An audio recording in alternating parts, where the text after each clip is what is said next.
Good morning students, myself Mohini Chaudhary. आज हम 10th class का chapter nationalism in Europe start कर रहे हैं। नेशनलिज्म इन यूरोप की जब हम लोग बात करते हैं तो उस चीज को स्टार्ट करने से पहले हम लोग क्या करेंगे, उस चैप्टर के बारे में पूरा ओवरव्यू लेंगे। ओवरव्यू किस चीज का? उसमें जो चैप्टर के बीच में आप लोगों को कैरेक्टर्स देखने को मिलेंगे, जिन प्लेसेस के नाम देखने को मिलेंगे, कुछ मेन इवेंट्स होंगे, उनके बारे में बात करेंगे। तो इस चैप्टर को हम लोग एज ए चैप्टर ना लेके थोड़ा सा ऐसा करते हैं कि चलो यूरोप घूम कर आते हैं, यूरोप की जर्नी पे चलेंगे। यूरोप की जर्नी कैसी? जब पूरे यूरोप के अंदर नेशनलिज्म की फीलिंग थी। अब क्वेश्चन राइज होता है कि नेशनलिज्म होता क्या है? What is nationalism? Nationalism is a feeling toward your nation, feeling of love, feeling of loyalty. ये सारी बातें जब आपके अंदर ऐसी फीलिंग होगी, ऐसे इमोशंस होंगे, तभी आप अपनी कंट्री के बारे में बात कर सकते हो। कोई अच्छी बात अगर हम लोग इंडियन लोगों की बात करते हैं, हम सब इंडियन हैं, हमारी कंट्री के बारे में जो जो चीज़ें हमें अच्छी लगती हैं तो हम बड़े प्राउड से बोलते हैं। बट वो प्राउड कहाँ पर हम लोगों का राइज होता है? जब कभी हम अपने नेशनल फ्लैग को देख लेते हैं, उस फ्लैग को देखकर अलग ही प्राउड आता है, अलग ही इमोशन हम लोगों के राइज होते हैं। नेशनल एंथम को सुनकर हम सब लोग खड़े होते हैं, अपनी भारत माता का नाम लेकर हम लोग हैप्पी फील करते हैं। ये सारी चीज़ें जब आती है, वो सब चीज़ें कंट्री को क्या कर रही है? यूनाइट कर रही है, हम सब लोगों को यूनिफाई करके चलती हैं। जैसे अभी कोविड-19 के टाइम पे मोदी जी ने बोला कर्फ्यू है, तो सब लोग उसी यूनिटी के साथ कर्फ्यू को फॉलो किया। फिर उन लोगों ने लॉकडाउन की बात की, मोदी जी ने, तो लॉकडाउन को हम लोगों ने फॉलो किया। वो क्यों किया? क्योंकि हम लोगों के अंदर अपनी कंट्री के लिए लव था, अपनी कंट्री के लिए लॉयल्टी है, उस चीज़ को लेके हम लोग ऐसा काम करते हैं। तो ठीक है स्टूडेंट्स, आज हम लोग चलते हैं यूरोप की, उस ट्रेन में बैठ जाते हैं। यूरोप की जर्नी करनी है, यूरोप की ट्रेन में बैठते हैं, वहां तक हम लोग ट्रेन से ही जाएंगे। तो उससे पहले जो जो लोग हम लोगों को रास्ते में मिलेंगे यूरोप जाने से पहले, उनकी बात करते हैं। सबसे पहले अगर मैं बात करूं auto von Bismarck. Auto von Bismarck एक मेन कैरेक्टर होंगे इस चैप्टर के अंदर, जिसके अराउंड आपका पूरा चैप्टर घूमेगा। अब वो ओटो वन बिस्मार्क एक्चुअल में है कौन?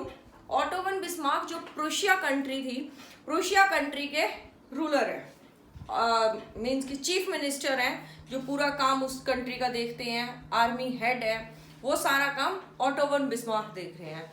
बट ओटो वन बिस्मार्क का काम सिर्फ इतना ही नहीं है कि वो एक चीफ मिनिस्टर है प्रूशिया का और उसको नहीं, उसका कुछ और रोल है। वो रोल क्या है? He unified the Germany. Now what is the question?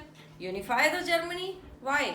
Germany को यूनिफाई करने की नीड क्या थी? यस, यूनिफाई करने की नीड इसलिए थी क्योंकि जो आपकी जर्मनी थी वो 39 स्टेट्स में डिवाइड थी और 39 स्टेट्स को अलग अलग कंट्री रूल कर रही थी। इसीलिए प्रूशिया ने इस चीज़ का डिसीजन लिया, इस चीज़ का इनिशिएटिव लिया कि मैं पूरे जर्मनी को यूनिफाई करता हूँ, और उसका क्रेडिट आपके पास गया ओटो वन बिस्मार्क के पास। ओटो वन बिस्मार्क ने पूरी जर्मनी को यूनिफाई किया। फिर बात करते हैं second Reich. He establish the second Reich in Germany. Reich mean empire. अपने जर्मनी में 9th क्लास का जो चैप्टर था राइज ऑफ हिटलर, उस चैप्टर में आप लोगों ने देखा होगा कि 3 राइच की बात आती है। 3 राइच वो क्या थे? फर्स्ट राइच जर्मनी में इस्टेब्लिश करता है Catholic church, second Reich Otto von Bismarck, and third Reich Hitler establish करेगा। राइच मीन एम्पायर, जो ओटो वन बिस्मार्क उस चीज को इस्टेब्लिश करेगा। सेकेंड बात करते हैं, सेकेंड अपना मेन कैरेक्टर रहेगा काउंट केवर। काउंट केवर को फादर ऑफ इटली बोलेंगे। काउंट केवर ने भी अपना, काउंट केवर को हम लोग auto von Bismarck of Italy बोलते हैं। काउंट केवर को ही क्रेडिट देते हैं किस चीज का? कि वो एक्चुअल वे में, रियल वे में जो इटली को यूनिफाई करता है, तो वो काउंट केवर करेगा। काउंट केवर जो था वो एक डिप्लोमेटिक पर्सनैलिटी थी, आपका चीफ मिनिस्टर था, चीफ मिनिस्टर इटली का चीफ मिनिस्टर था, और वो इटली को यूनिफाई करने का काम करेगा। थर्ड कैरेक्टर है जिउसेppe मैज़नी। जियुसेप्पे मैज़नी भी आपकी इटली को यूनिफाई करने का काम करता है, सॉरी। तो जियुसेप्पे मैज़नी ने जो आपकी यूनिफाई किया कंट्री को, वो एजुकेशनल वे में करेगा। एजुकेशनल वे में कैसे कर रहा है कि वो स्टूडेंट्स को अपनी सीक्रेट सोसाइटी का मेंबर बनाते हैं। सीक्रेट सोसाइटी उसने फाउंड की, young Italy and young Europe, दो सीक्रेट सोसाइटी को वो फाउंड करता है। एक को वो फ्रांस में फाउंड करेगा, एक को पोलैंड में फाउंड करेगा। बट उससे पहले वो एक कार्बोनेरी नाम की जो सीक्रेट सोसाइटी थी उसका पार्ट बनता है। ये एक रेवोल्यूशनरी रहेगा, रेवोल्यूशन करेगा आपके ऑस्ट्रिया के अगेंस्ट, क्योंकि इटली को के एक बहुत बड़े पार्ट को आपका ऑस्ट्रिया रूल करता है। फिर बात करते हैं फ्राइडरिच की। यहाँ पर फ्राइडरिच से पहले हम लोगों को एक और कैरेक्टर की बात करनी है। वो कैरेक्टर थे जियुसेप्पे गैरिबल्डी। मैंने इसमें मेंशन नहीं किया। जियुसेप्पे गैरिबल्डी जो है, तो आपका वो क्या करता है, यूनिफिकेशन ऑफ इटली। इसको भी हम क्या बोल रहे हैं, यूनिफिकेशन ऑफ इटली का क्रेडिट देते हैं, मेंशन है इधर 4th नंबर पे। ये आपका कंट्री को यूनिफाई करता है थ्रू वॉर्स। अगर आप मैज़नी की बात करते हो, मैज़नी ने किया था थ्रू एजुकेशनल वे, बट आपका जियुसेप्पे गैरिबल्डी जो काम करेगा वो आपकी कंट्री को यूनिफाई करेगा थ्रू वॉर्स। वो डिफरेंट मोनार्की के साथ, डिफरेंट डायनेस्टीज के साथ उसके वॉर होंगे। वॉर होने के बाद वो अपनी कंट्री को यूनिफाई करेगा। हीरो ऑफ रेड शर्ट्स, जो जियुसेप्पे गैरिबल्डी है, गैरिबल्डी को हीरो ऑफ रेड शर्ट्स के नाम से जानते थे, क्योंकि वो खुद की एक आर्मी तैयार करते हैं। आर्मी के जो मेंबर्स होंगे वो सारे पीजेंट्स होते हैं और उनकी यूनिफॉर्म जो थी वो रेड कलर की शर्ट होती थी, इसीलिए हीरो ऑफ रेड शर्ट बोलते थे। 5th नंबर पे फ्राइडरिच आपका एक कैरेक्टर आएगा। वो इकोनॉमिक्स का प्रोफेसर है जर्मन की यूनिवर्सिटी के अंदर, ट्यूबिंग यूनिवर्सिटी है जर्मनी के अंदर, वहां पर प्रोफेसर है। वो एक बार अपने सेमिनार में 1834 में एक स्टेटमेंट पास करता है। स्टेटमेंट पास कैसे करते हैं कि अगर आपको यूरोप की ग्रोथ करनी है, यूरोप की इकोनॉमी की ग्रोथ करनी है, तो आपको पूरे यूरोप को यूनिफाई करना पड़ेगा। वो मेथड यूज करने पड़ेंगे जो इससे पहले नेपोलियन यूज कर चुका है। नेपोलियन वेल नोन कैरेक्टर है, आप लोगों के लिए फेमिलियर हो 9th क्लास से।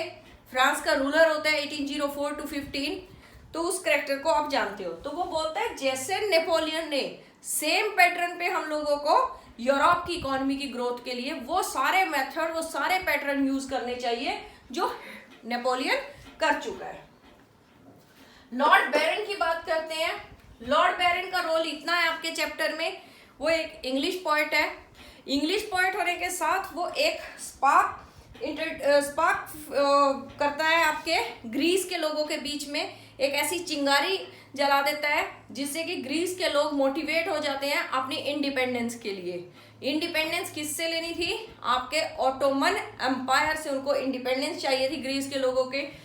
इस काम के लिए जो आपका लॉर्ड बैरन है वो फंड्स ऑर्गेनाइज करता है। फंड ऑर्गेनाइज के साथ साथ वो वॉर्स फाइट करता है, बट उसकी डेथ हो जाती है 1824 में, before the independence of the Greece. War का रीजन ऐसा नहीं था कि वो किसी डेथ का रीजन ऐसा नहीं थे, वो कॉजेज नहीं थे जिसकी वजह से उसकी डेथ होती है। डेथ का कॉज सिर्फ यही था कि उसको फीवर होता है और फीवर से उसकी डेथ हो जाती है। मेटरनिक, अगर मैं मेटरनिक की बात करती हूँ तो मेरे ख्याल से सबसे मेन कैरेक्टर इस पूरे चैप्टर में मेटरनिक ही रहेगा। मेटरनिक जो था आपका ऑस्ट्रिया का ड्यूक था, बोर्न इन जर्मनी। जर्मनी से मतलब ये नहीं था कि वो एट प्रेजेंट का जो जर्मनी की बाउंड्री है वहां पर कुछ था। जर्मनी को उसने कैप्चर कर रखा था ऑस्ट्रिया ने, इसीलिए बोलते हैं कि जर्मनी में बोर्न था। आपका मेटरनिक जो है ऑस्ट्रिया को रूल करेगा, चांसलर ऑफ ऑस्ट्रिया है, ड्यूक ऑफ ऑस्ट्रिया है, और पूरे चैप्टर में आपको 2 और 3 टाइम्स इसकी कोई ना कोई स्टेटमेंट मिलेगी। स्टेटमेंट कैसी मिलेगी, लाइक इसकी सबसे फेमस स्टेटमेंट है जो NTSC में कई बार पूछ ली गई है, प्लस चैप्टर में भी कई बार इससे रिलेटेड क्वेश्चन यही आता है। इसकी स्टेटमेंट थी when France sneezes, rest of the Europe catches the cold, ये इसकी बहुत फेमस स्टेटमेंट है मेटरनिक की। मेटरनिक पूरे यूरोप को अब ये होस्ट करेगा, कांग्रेस ऑफ वियना को। ट्रीटी ऑफ वियना इसकी वजह से होगी कंट्री में, जो इटली के अंदर जिस्पी मैज़नी थे, जिस्पी मैज़नी को एग्जाइल करने के लिए यही काम करेगा। उसको सोशल ऑर्डर के लिए एनिमी बताता है, थ्रेट बताता है मैज़नी को। ये सारी स्टेटमेंट इसकी बार बार रिपीट होंगी। फिर बात करते हैं लुइस फिलिप्स की। लुइस फिलिप्स की बात करते हैं।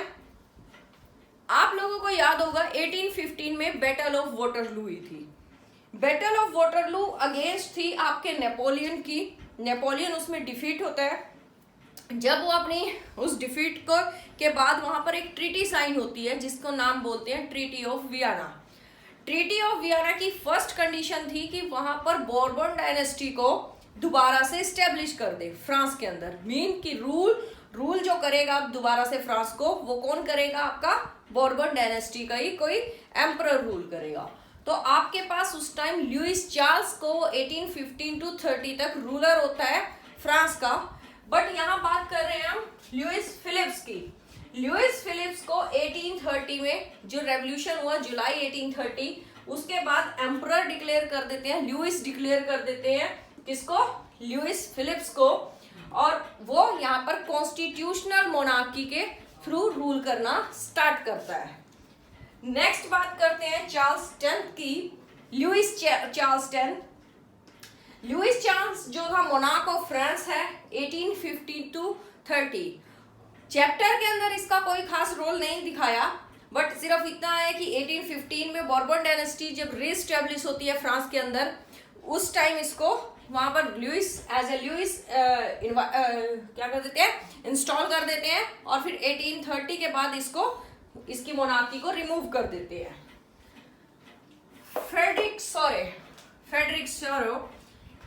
जैसे ही आपकी एनसीईआरटी चैप्टर स्टार्ट कर रही है, आपका चैप्टर स्टार्ट होगा तो उसके अंदर सबसे पहले एक पेंटिंग आपको दिखती है, एक पिक्चर दिखेगी। पिक्चर जैसे ही पिक्चर के बाद आप पढ़ना स्टार्ट करोगे, फर्स्ट चैप्टर का फर्स्ट पेज पर ही ऐसा कुछ है। उस पिक्चर के अंदर उस पिक्चर को किसने पेंट किया है उससे रिलेटेड बात करते हैं। आपके 3 मार्क्स के क्वेश्चन में फ्रेडरिक सोरो की कैरेक्टरिस्टिक्स आ जाती है उनकी पेंटिंग की। फ्रेडरिक सोरो एक फ्रेंच आर्टिस्ट थे जो 1848 में एक पेंटिंग पेंट करते हैं। वो पेंटिंग जो थी 4 पार्ट्स में है। 4 पार्ट्स में जब वो पेंटिंग कर रहे हैं, एक यूटोपियन वर्ल्ड को किया है उन्होंने पेंट, डेमोक्रेटिक थीम पर बेस्ड है। यूटोपियन वर्ल्ड क्या होता है? जो पहले इस वर्ड को यूज करते थे विलियम शेक्सपियर अपने प्ले में करते हैं। यहाँ पर क्या किया? वो यूटोपियन वर्ल्ड से मतलब है कि एक ऐसा इमेजिनरी वर्ल्ड जहां पर कोई भी किसी भी प्रॉब्लम को फेस नहीं करता, कोई सफर नहीं है, सब हैप्पीली अपनी लाइफ इंजॉय करते हैं। एक्चुअल में जो वर्ल्ड एग्जिस्ट ही नहीं करता, उस चीज की बात की है, डेमोक्रेटिक थीम की। वो अपनी पेंटिंग में बात करता है कि जो डेमोक्रेटिक पाथ पर हम लोग मूव कर रहे हैं, उस मूवमेंट में हम लोगों को लीड कर रहे हैं अमेरिका के बाद जस्ट बैक उनके कौन है? स्विट्जरलैंड है। फिर रेस्ट ऑफ द यूरोप अपनी उस एज अ ट्रेन उसको मूवमेंट करते हुए चलते हैं। बट वो बोलता है कि हम इनको रिकॉग्नाइज कैसे कर रहे हैं? रिकॉग्नाइज उन लोगों को करने के लिए हम उनकी ड्रेसेस देख रहे हैं, उनका नेशनल फ्लैग देख रहे हैं, तब वो सारे मूवमेंट करते हैं towards the statue of liberty. Statue of liberty से मतलब क्या है? क्योंकि लीड यूएस कर रहा है, स्टैच्यू ऑफ लिबर्टी यूएस में है, तो उसको लीड करते हुए वो स्टैच्यू ऑफ लिबर्टी की तरफ चलते हैं, जो उनको एनलाइटमेंट देगा। मींस कि यूएस ने जैसे ग्रोथ की है, ऐसे ही वो पूरे यूरोप को मैसेज दे रहा है ग्रोथ करने के लिए।